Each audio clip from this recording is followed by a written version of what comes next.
and well, you were. I find it funny because you also are a pilot, and you have a degree in international relations and political science. Yeah. What came first for you?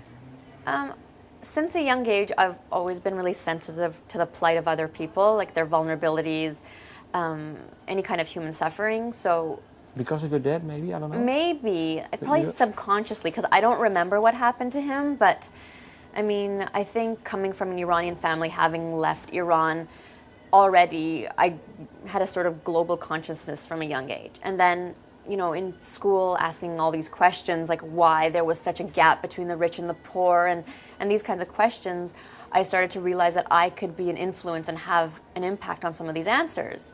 So in my high school, I started a global issues club and went on to university, studied political science and international relations, and then went on to work with the Red Cross as a global youth educator. But let's go back. How come you thought you could have an influence? How come?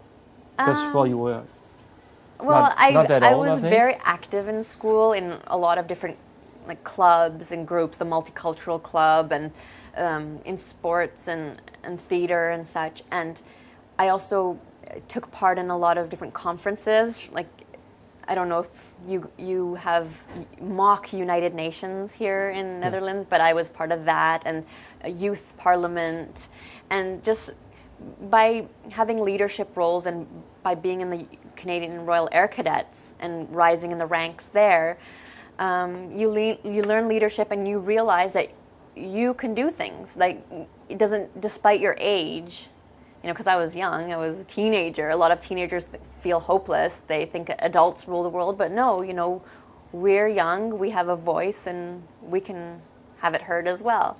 But maybe the one thing that you accomplished while being a teenager, you say, well, maybe it's little, but I'm proud of it. Yeah, what is one of those things? Probably one of the proud moments was founding the Global Issues Club in my high school, because there was not such a thing before.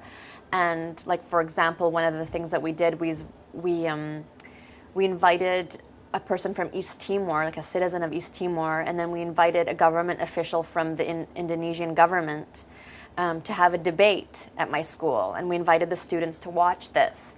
And that's just like one of the examples of the things that we did in our Global Issues Club.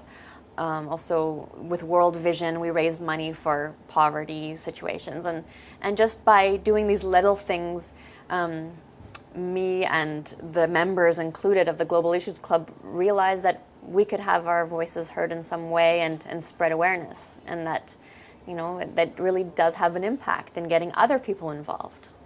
But how did you become a member of the Royal Canadian Air Cadet? Was it?